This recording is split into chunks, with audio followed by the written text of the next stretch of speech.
and it happened right here. She happened to come to the Bahamas in that year, or to Nassau, and so the ceremony took place on the yacht Britannia. And so we see Sir Randol and Lady Fawkes disembarking from the Queen's yacht. And after his retirement from frontline politics, he remained active in his legal practice, and he spent many years documenting his memoirs in a book titled The Faith That Moved the Mountain.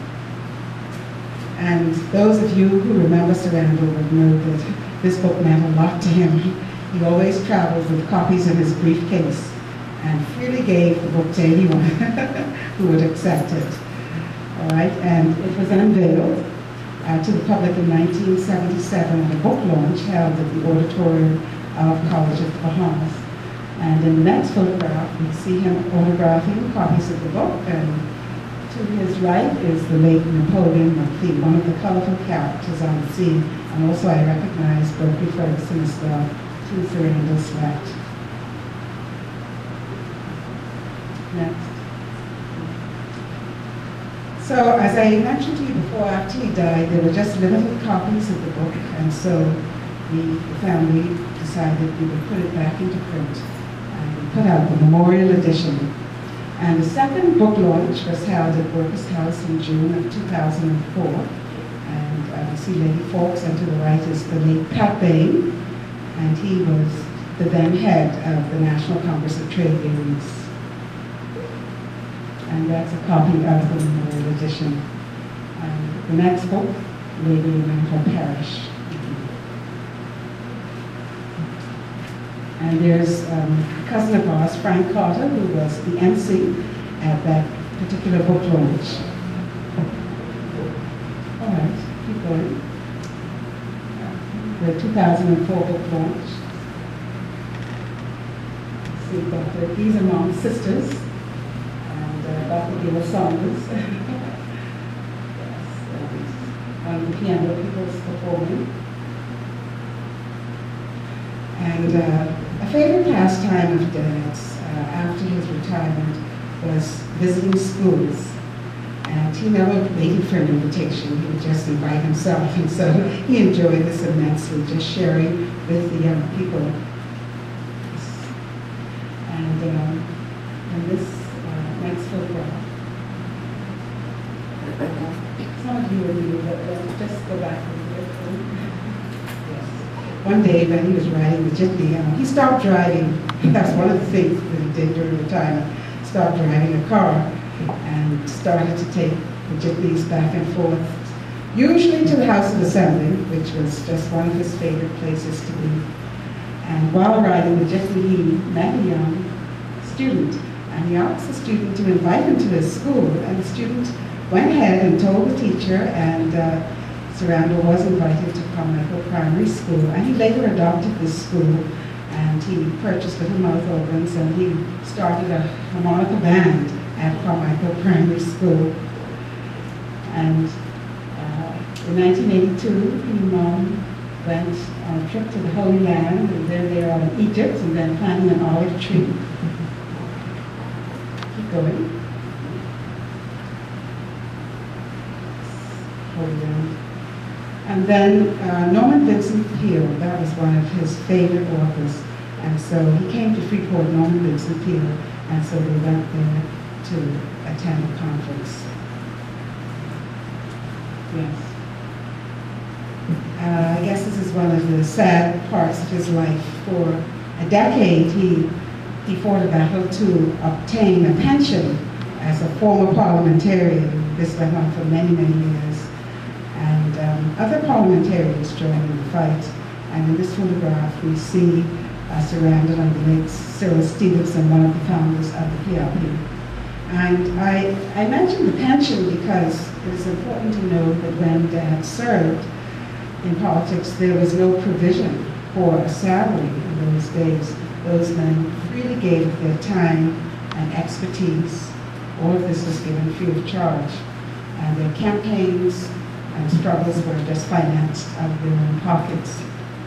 At the end of it, he got something very small. And that's how it ended. So after a brief illness in 2000, he died. And here we see Lady Fawkes being escorted by her sister. She's being escorted from the House of Assembly after viewing the final view of the body.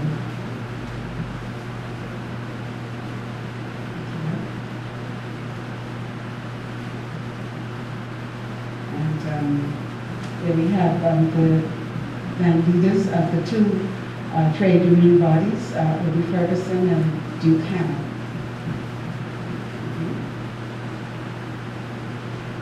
Bodies being ready to depart from the House of Assembly.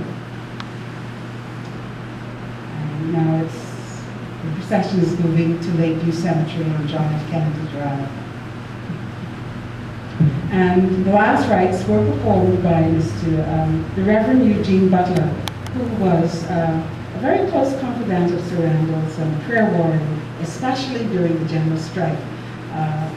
Reverend Butler would leave his home very early in the morning, like about 4:30, and he would come to our home on McPherson Street, and they would pray together before they set out. And that's the final rites. Now, there's an interesting story about the tombstone. You know, when we were making a decision as to what we would write on the tombstone, we decided that we would put the verse. I'm trying to read it, but it's not. I have fought a good fight. I'm sure all of you are familiar with that verse of scripture. So I'm not going to try to read that because it's in blurred. And so we told the persons at Lakeview that was what we wanted inscribed on the tombstone. And a few months later, we were paid a visit by Mr. David Forbes, who was a clerk. He might still be a clerk at the House of Assembly. And he said he had written an article that he wanted us to see, and he wanted to have this article published in the newspaper. And so I took the article from it, and he described an incident that occurred at the House of Assembly.